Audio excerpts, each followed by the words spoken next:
propose aujourd'hui une chouquette cuisinée au sel de mer et à la graisse de baleine.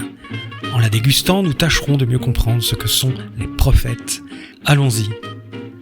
En tant que chrétien, si vous voulez attirer l'attention des médias, ce n'est pas en disant des choses sensationnelles, car il y aura toujours quelqu'un pour être plus sensationnel que vous. Les médias s'intéresseront à vous si vous êtes prophète. Ce propos a été tenu par le préfet du Dicaster pour la communication au Vatican. Ceux qui entendent la parole prophétique peuvent être touchés parce qu'elle donne le sentiment d'être exactement adaptée à la situation dans laquelle elle se fait entendre. Une parole prophétique provient d'en haut, dans un bon timing. Elle tombe comme une carotte dans le bouillon, et c'est pourquoi elle interpelle les médias qui s'efforcent de donner du sens à l'actualité. Comme celui qui inspire la parole du prophète est omniscient, il peut arriver que cette parole annonce ce qui surviendra dans le futur, mais ce n'est pas ce qui caractérise d'abord une parole prophétique. Un prophète n'est pas Nostradamus. Sa mission est de susciter des conversions et plus d'amour pour Dieu, pas d'arranger ceux qui voudraient connaître le futur de leur existence pour conduire leurs petites affaires. La parole prophétique est inspirée par Dieu.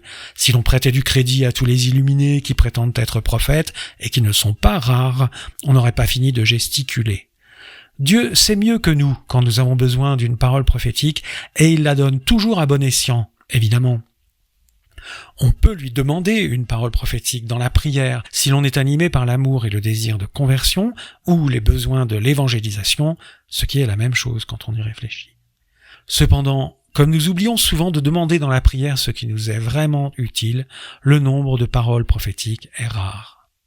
Concernant la rareté des prophètes eux-mêmes, le pape François fait la remarque suivante dans une catéchèse sur les vertus cardinales. Dans notre Occident confortable, dit-il, nous ressentons parfois une saine nostalgie des prophètes. Mais elles sont très rares, les personnes inconfortables et visionnaires.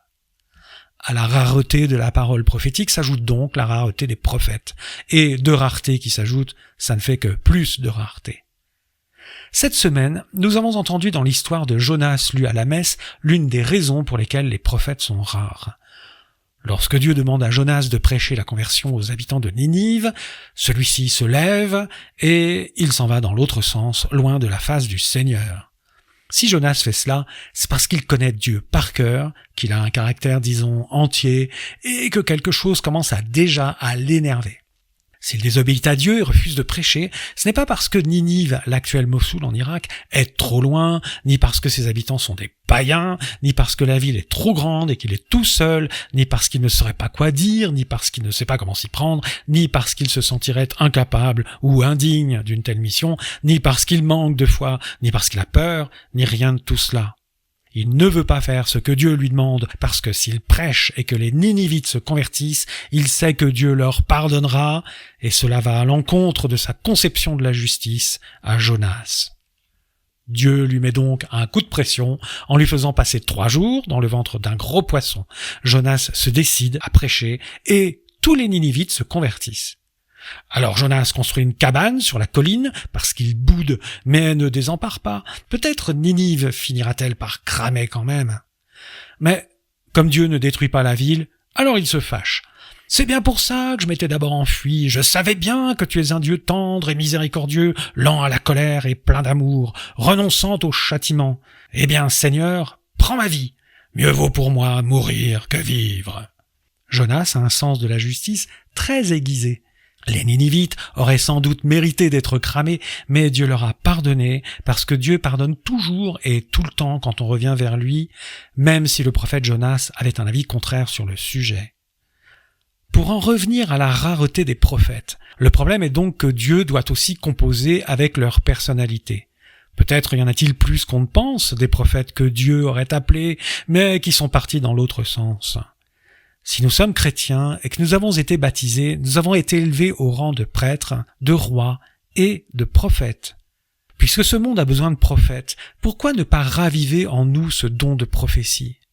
Bien sûr, c'est une mission exigeante, autant parce que ce monde ne souhaite pas entendre une parole inconfortable, que parce que cette parole elle-même pourrait bien ne pas être à notre goût. Si nous nous dérobons comme Jonas, il est vrai que Dieu pourrait faire crier des pierres, comme il en est question dans l'évangile de Luc au chapitre 19, ou même faire parler une ânesse, comme dans le livre des Nombres au chapitre 22. Mais Avant que Dieu n'en vienne à de telles extrémités, discutons-en un peu avec lui de ce don de prophétie, à moins que nous ne voulions courir le risque d'être gobés, nous aussi, par une baleine.